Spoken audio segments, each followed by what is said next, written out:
like an orang-outang even.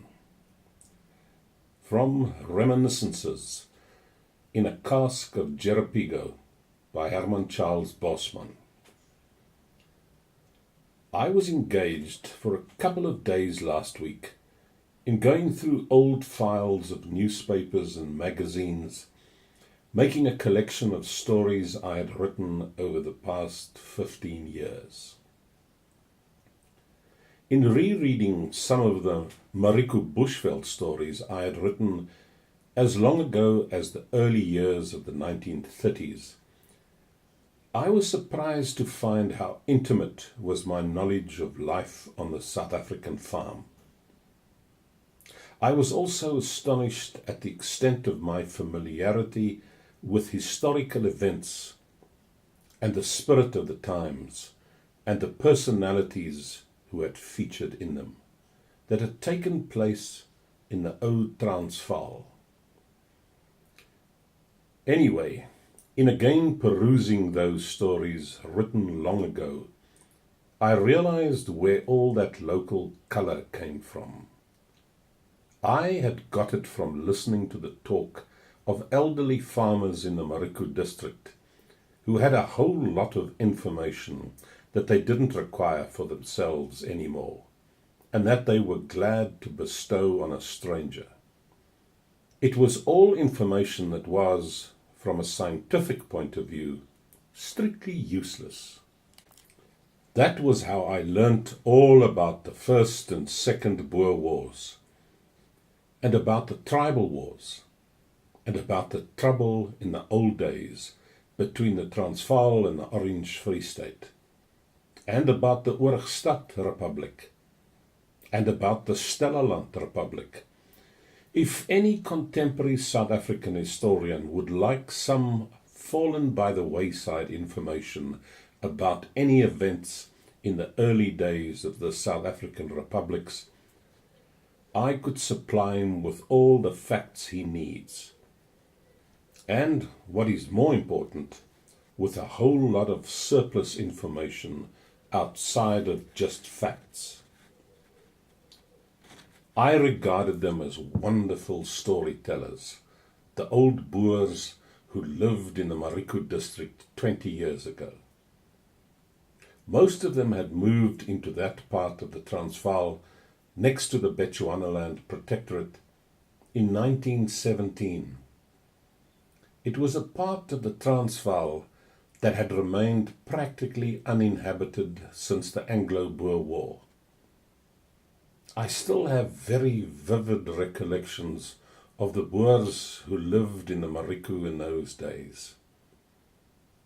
I was there as a school teacher for a little while, and I can only hope that the information I imparted to the children in the way of reading, spelling, and arithmetic was, in a minute degree, as significant as the facts that were imparted to me by their parents, whom I went to visit at weekends. I remember that there was old Oom Giel, who had been a Cape rebel and who still used to display a fragment of red-striped jersey that he had worn as a prisoner of war in Bermuda. Because he was a Cape rebel, Oom Giel said, he had been regarded by the English not as a regular prisoner of war, but as a convict, and so he had been sent to Bermuda instead of to St. Helena. And he said that when he returned to South Africa after the Boer War, the former Free State and Transvaal burghers, who had been respectable POWs at St. Helena, used to look on him with suspicion, as though he was going to pick their pockets and so on, because he had worn a striped convict jersey in Bermuda. I can still remember the laughter that invariably followed on this straight-faced statement by Oom Giel. Old Oom Giel had a very tall son called At, and a shorter son, Jan, and a large number of grandchildren. and there was a family of Beckers who lived on a farm, Drogedal. This farm seemed to be the size of a whole district. I don't know how big the farm was exactly, but in later years, when I was working for an educational establishment in London, and I had to interview the principals of schools in the southern English counties, I remember that we would approach Tunbridge Wells or Sevenoaks, and the man who drove the car would ask me, "Are we now in Sussex or in Surrey, do you think? Or perhaps in Kent?" Then I would think to myself, oh well, all these counties together are less than the size of the Becker's farm in the Mariku. There was an Afrikaner family named Flaherty, with whom I boarded, and old man Flaherty would regularly welcome me at breakfast with a greeting, "Die beste van die môre." And it took me quite a while to realize that these words must have constituted a traditional family greeting, being a literal translation of what the family's original Irish forebear, the first South African Flaherty, must have said habitually at breakfast time. "The top of the morning to you."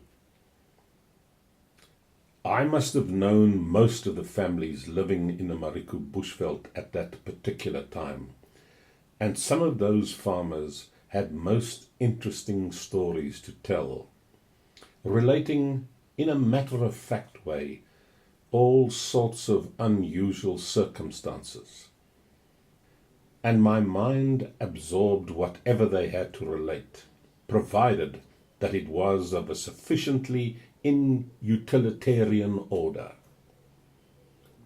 There was the legend of a spectre in the form of a white donkey that haunted the poort on the road to Ramutsa. If you passed through that poort just around midnight then, at the darkest part of the poort, near where the road skirts a clump of marulas, you would be certain to encounter an apparition in the form of a white donkey, with his front legs planted firmly in the center of the road. Nobody was quite certain where the hind legs of the donkey were planted, because the lonely traveller would decide to turn back just about then. I visited that part of the Mariku again about 2 years ago.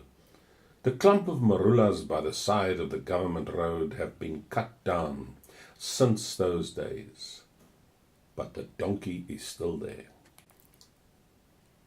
Amongst the hundreds of other stories I heard in the Mariku was a first-hand account by an elderly man who had been a burger in that particular commando of the sartorial eccentricities of a certain Boer War commandant. This commandant was very fussy about his appearance and always insisted on wearing white starched shirt fronts and cuffs. No matter how adverse the conditions under which the commando was operating, in constant retreat from the enemy, fording swollen rivers under fire, or negotiating barbed wire fences between blockhouses, every Monday morning was washing day, with the burghers having to go into lager beside some spruit or dam, or a jackal hole with muddy water at the bottom, while the commandant supervised the washing and starching and ironing of his linen by the achterrijers. It wasn't that he was personally over-fastidious about such things, the commandant explained, but it was necessary for the prestige of the Boer forces in the field that a commandant should not go about looking like a Bapedi. My informant, as mentioned a burger in this commando, said that he could never feel that the commandant's arguments carried any weight. Himself, He didn't care if he looked like a Bapedi or Mshangan or an Orang-Outang even, he said, as long as he didn't get shot. But the commandant was a capable officer, he said, and the burghers trusted him and admired him, although in their ragged clothes they would be aware of a certain sense of inferiority beside the commandant's starched magnificence. It was observed that when the commandant addressed a veldkornet directly, giving him instructions, the veldkornet would say, "Ja, commandant," but at the same time he'd be standing shuffling somewhat awkwardly. There was something fine, I thought, about the way the commandant led his force into a Northern Cape village that the English had just evacuated. He did it all in great style. He wore his best white shirt front for the occasion, and he sat up very straight on his horse, riding at the head of his commando, with an occasional stray bullet still whistling down the street. It was only when they got to the church square in the center of the village that the burghers realized, from the circumstance of his shirt front having gone limp and not being white any longer, that their commandant would ride at their head no more.